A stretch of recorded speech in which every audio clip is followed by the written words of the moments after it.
మనకి వందనాలు. మీ అందరికీ నా వందనాలండి. ప్రభు మనకి ఈరోజు ఇస్తున్న వాగ్దానం సామెతల గ్రంథము 16వ అధ్యాయము 3వ వచనం.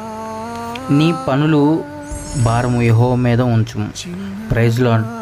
ప్రభు ఈరోజు ఈ వాక్యం ద్వారా మనతో మాట్లాడుతున్న మాట ఏంటంటే, నీ పనుల భారం యెహోవా మీద ఉంచుము. ఫస్ట్ పనుల భారం యెహోవా మీద మనం ఉంచాలి. ఏం పనుల భారం, ఎలాంటి భారాలు ఆయన తీరుస్తాడు, ఎలాంటి పరిస్థితులు మనకి ఇబ్బంది లేకుండా, భారంగా ఉండకుండా, సులువుగా ఉండే విధంగా ఎలాంటి భారాలు మనం తీసివేస్తాడు, ఆయన మీద మనం ఉంచితే ఆయన ఎలాంటి తీసివేస్తాడు అనే దాని గురించి ఒక్క క్షణం మనం ధ్యానం చేసుకుంటే,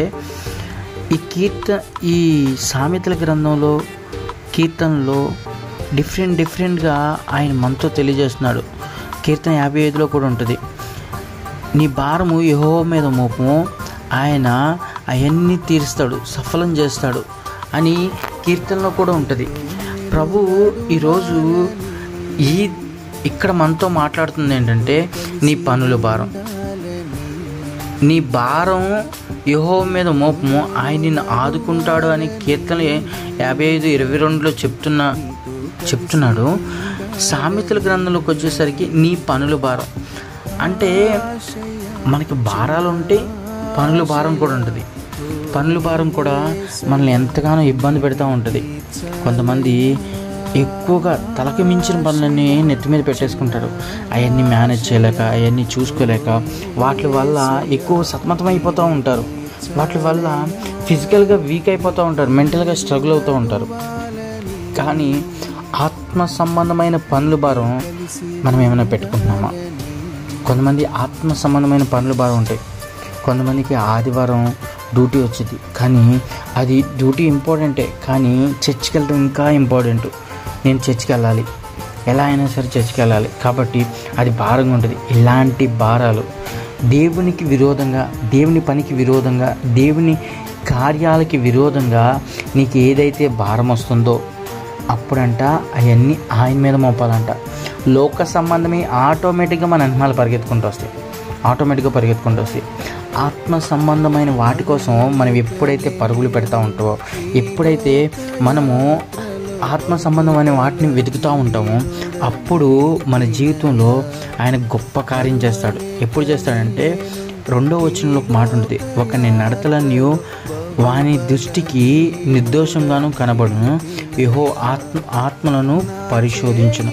మన ఆత్మని ఆయన పరిశోధించినప్పుడు శోధిస్తాడు, పరీక్షిస్తాడు, నిరీక్షణ వైపు నడిపిస్తాడు. మన ఆత్మని పరిశోధించినప్పుడు, ఆత్మ ఆయనకు అనుసంధానంగా ఉన్నప్పుడు ఏం జరిగిద్దంటే, మనం ఏదైతే భారంగా ఉందో, మన హృదయంలో భారంగా ఉందో, హృదయంలో వేదన ఉందో, హృదయంలో ఆవేదన ఉందో, ఆ హృదయంలో ఉన్న భారాన్ని, వేదన్ని మనుషులు ఎవరు చూడరు. కానీ మనుషులైతే పైన రూపమే చూస్తారు, కానీ దేవుడు హృదయ రహస్యాలు ఎరిగిన దేవుడు నీ హృదయంలో ఉన్న బాధ అయితే, వేదన అయితే, కన్నీటికి కారణమైనది ఏదైతే ఉందో అది ఆయన మాత్రమే తీర్చగలడు. ఆయన మాత్రమే దాని నుంచి జయాన్ని ఇవ్వగలడు. ఆయన మాత్రమే దాని నుంచి సంపూర్ణమైన విజయాన్ని ఇవ్వగలడు. ప్రభువుని ఒక్కసారి అడుగుదామా, ప్రభా నాకు సంపూర్ణమైన విజయం నాకు ఎలా ఇస్తావు ప్రభా? సంపూర్ణమైనది నేను పొందుకోవాలంటే నేను ఎలా ఉండాలి ప్రభా అని ఒక్కసారి అడుగుదామా? అడిగినట్లయితే ప్రభు ఖచ్చితంగా మన జీవితంలో భారంగా ఉన్న పనులు ఏదైతే ఉన్నాయో ఆ భారం నుంచి తీసివేస్తాడు. అందుకని మన పనుల భారం ఆయన మీద మోపాలంటే ముందు మోపే అంత స్థితిగతులు మనం సంపాదించుకోవాలి. ఆయన స్తుతించి, ఆయన గణపరిచి, ఆయనకు లోబడి మనం ఎప్పుడైతే జీవిస్తామో ఆయన ఏం చేస్తాడంటే మన స్థుతిని బట్టి స్థితిగతులు మారుస్తాడు. ఎప్పుడైతే మనం భారం మోస్తున్నామో, ప్రయాసపడి భారం మోస్తున్న సమస్త జనులారా నా ఎద్దుకు రండి, మీకు విశ్రాంతి కలగజేస్తానని మనకి దేవుడు ఇచ్చిన వాగ్దానం మన జీవితంలో నెరవేర్చబడుతుంది.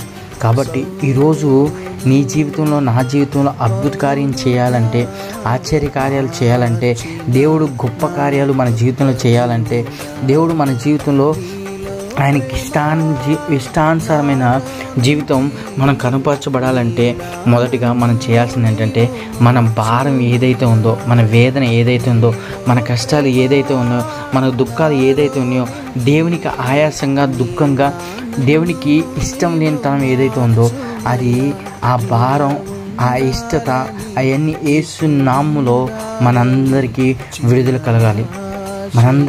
కలగాలి. ఈరోజు ఈ వాగ్దానం చేత పట్టుకొని మనం తిరుగుతున్న ప్రతి ప్లేస్లో ఆశీర్వాదం లేని జీవితంగా మనది ఉంటే ఖచ్చితంగా దేవుడు ఎప్పుడైతే ఆయన మీద మనం భారం వేసుకుంటాడో అప్పుడు కింద వచనంలో ఏమంటాడంటే అప్పుడు నీ ఉద్దేశములన్నీ సఫలమవుతాయి. దేవుడు మన ఉద్దేశాలు సఫలం అవ్వాలంటే ముందు మన భారం ఆయన మీద వేసుకోవాలంటే మనము అట్టి అర్హత ఉండాలి. అర్హత లేకుండా ఎవరు అంత త్యాగాన్ని చేయాలి. కానీ అర్హత సంపాదించుకుంటే ప్రభుని యేసుక్రీస్తు రక్తం ద్వారానే మనం కడగబడాలి. అటు రీతిగా మనం బలపరచబడాలి. అటు కృప దేవుడు మనందరికీ దయచేయను గాక. ఆమేన్.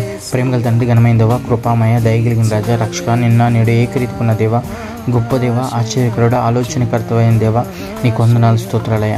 భారంతో ప్రభా మేము ఏ భారంతో ఉన్నామో నీకైతే తెలుసు ప్రభా. మా పనులు భారం, విస్తారమైన పనులతో ప్రభా, మార్తవలే విస్తారమైన పనులు పెట్టుకుంటున్నాం ప్రభా. కానీ ప్రభా మరి ఉత్తమమైనది ఏదైతే ఎన్నుకుందో ప్రభా, మేము ఉత్తమమైనది ఎన్నుకోలేకపోతున్నాం ప్రభా. నీ చిత్తమైతే ప్రభా ఉత్తమమైనది మేము ఎన్నుకోవడానికి, అయ్యా నీకు ఇష్టమైన మార్గంగా మేము జీవించడానికి కృప చూపించండి. నీ దయలో, నీ కృపలో మేము వర్ధిల్లడానికి సహాయం చేయమని ఈరోజు ఈ వాగ్దానం చేత పట్టుకుంటున్నాం ప్రభా. ఏ పనిలో భారం లేకుండా, ఏ పనిలో అయ్యా ఇబ్బంది లేకుండా నీ చిత్తమైతే దాన్ని చేయించి ప్రభా దాన్ని ఎదుర్కొనే శక్తిని, కృపను మాకు దయచేసినందుకు నీకు వందనాలు, స్తోత్రాలు చెల్లిస్తూ మరింత మహిమ ప్రభావాలు మీరు మాత్రం అందుకునే స్పెషల్ నామని వేడుకుంటున్నాను తండ్రి. ఆమేన్.